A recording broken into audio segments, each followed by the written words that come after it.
The library. Where are we, Phil?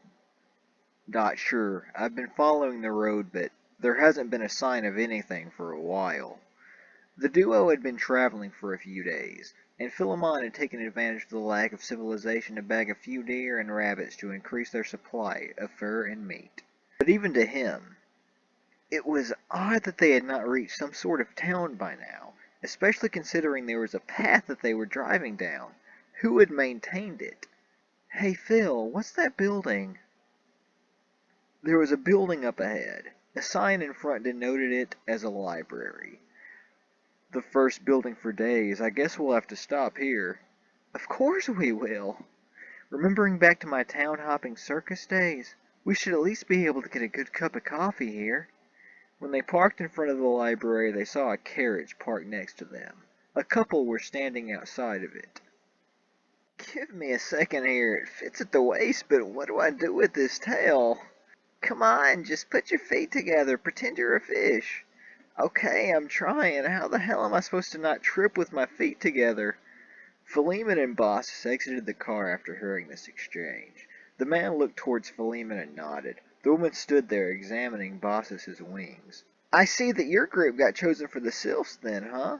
Philemon shot a worried glance towards Baucis, but she only gave her head a knowing shake in response. Yeah, that's it. Our group is demonstrating sylphs. Baucis, what are you? Yeah, it's such a crappy assignment. Apparently it means I gotta squeeze myself into a tail that I just know is going to cause me to faceplant onto the ground. Still, though, your wings look fantastic. Way better than everyone else's costumes for their presentations. Thanks. Yeah, thanks for bringing everybody else's scores down on the assignment. Aw, come on now. Chill, won't you, dude? I find it kind of hard to chill when the Undine tail you made is cutting off circulation to my legs. Well, me and Phil better be heading inside to do some research. Cool, maybe we'll see you around. The pair left the other two to their bickering and found their way into the library. What they found was a large single room, stairs leading up at least 4 stories. Bookcases covered the walls of each floor and were filled with what must have been thousands of books. What were they going on about back there, bosses? Well, I sort of picked up some knowledge about sylphs over the years. She let out a small laugh. Well, I guess that's obvious. I learned this while traveling with the circus. Most people don't think that sylphs are real. That's what made my parents' trapeze act so exciting. But there are numerous, theories about how we are real or not. I mean, I don't think I've ever met another sylph outside of me and my parents. I guess I could have, and they were just covering their wings up. And I assume the both of us have only met just the one Undine. That's right. There are a lot of stories about people who fly in the sky, but I think most of them are just that, stories. I have lived my whole life basically the same as other humans. And humans don't really live similar lives most of the time. Exactly, so I just struck whatever difference I had as being the same as differences between most of any two people. I disagree about that much. Phil? You're a lot different than most people I have been around. I find it really easy to talk to you while most of the time I'm only comfortable being silent. I'm happy to hear that. Can I help you two find anything? Sure, we're, researching sylphs for a project. Really, how could I have guessed? The library worker said this while looking at Baucis' wings. How about you go to the 3rd floor, find the S sign, and go almost to the end of the bookcases for the books beginning with SY. And stop blocking the entrance, could you? The pair took his advice and started towards the stairs, but stopped when they heard a voice behind them. And what's with the holster and gun? Oh, it's just a piece of my costume for the, presentation. Well, I hope it goes well for you. Thanks. And the pair continued up the stairs. Following the librarian's directions, the pair found themselves 2 floors higher and heading towards the S section. It was even more astounding now to be next to the bookcases. The entirety of the library's large walls were covered in books, some needing ladders to be reached. Baucis had apparently grabbed a book from a shelf along the way, and began reading it as she sank into a chair in front of a table. Philemon skimmed through the books about the sylphs, religious origins, books of fairy tales, and secular texts which described the socio-cultural reasons for stories of sylphs which clearly couldn't actually exist.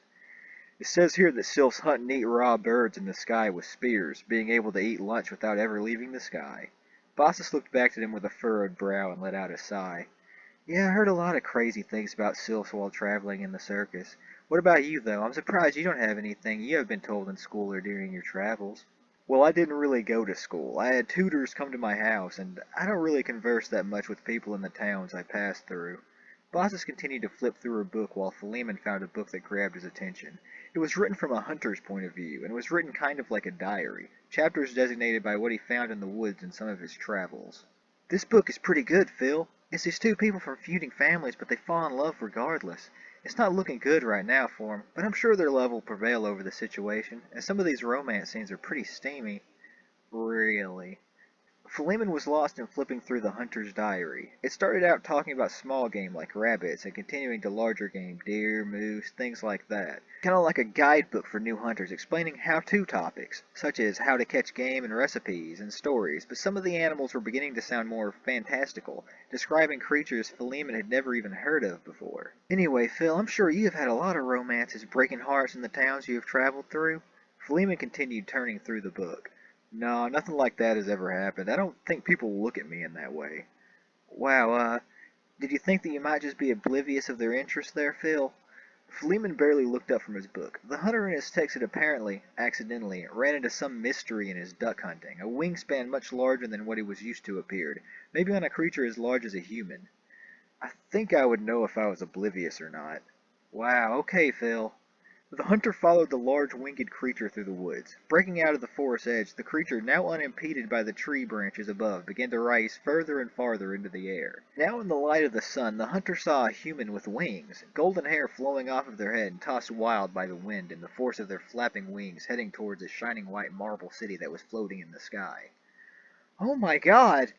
Philemon, who was engrossed in his book, nearly leapt from his skin at Baucis' exclamation.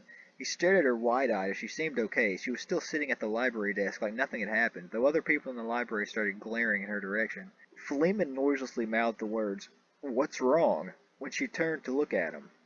This, book here, she started, realizing with embarrassment the stares of others in the library. Their love did not prevail, Phil. This ending sucks. Aw, sis. There was a moment of silence between the two. But there was some sincerity in the passages by that hunter in that book Philemon was reading. You know, I think I just read something interesting here. Baucis looked up at him. In this story, a hunter seemed to have seen a flying person and followed it to the coast. He then looked up and saw a floating city up in the sky. Baucis seemed to be in deep thought a moment. Yeah, that sounds pretty similar to what my parents told me when they left their city. I think they said something about it being behind this artificial cloud or something to disguise it, though. Do you think we should try and see it, Baucis? Well, life walking on Earth is the only one I've ever known, and I told you before that my parents left that city for a reason, didn't I? The pair turned to one another and looked each other in the eye. Philemon didn't really have any reason to try and find some hidden city either, but for some reason he seemed to have a nervous energy that kept him from being silent. It's true, you did tell me that, but it could be like any other town we passed through, and we'd never regret having missed the town where sylphs or your parents are from.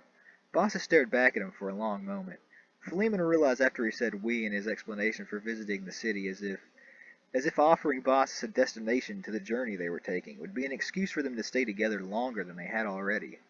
Maybe staying together while they traveled was the real aim to the offer that was proposed, and as they gazed into each other's eyes afterwards the answer was, "You may be right, Phil. I did grow up with stories from my parents about their hometown. It wouldn't be a bad idea to pass through."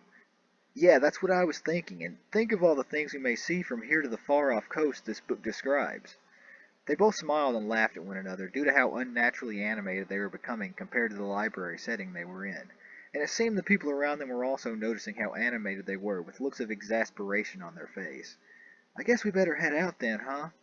I suppose so. The pair headed back down the stairs towards the entrance of the building, when the librarian's angry voice seemed to go up an octave. What exactly are you asking for me here? And another unexpected voice answered him. What I am asking of you is this. Philemon recognized the man's face and voice immediately. It was the man who had invited him to attend the sermon that would end in his captivity. How long and how far had he been tracking them since they escaped, and how many people did he have with him? Have you seen a hunter and a sylph pass through here today? I've seen a lot of sylphs pass through here. Look left and right. You'll see undines as well. The librarian's usual condescending tone only became more biting. Philemon and Baucis, who were wary of the exchange, just sort of ducked their head and continued with the crowd, hoping not to be seen. Like the librarian said, there were plenty of people dressed in costumes, and the cloth wings attached to their backs would conceal them within the crowd. Now listen here, I am talking about a real sylph, not just a costume. In that case, no, fanatic. I've not seen any fantasy creatures pass through here today. The face of the man questioning the librarian became so brightly red with anger it seemed to have waves of heat emanating from it as he glared at the librarian. This was the last thing the pair saw as they ducked out of the door with the rest of the crowd and ran back to their car.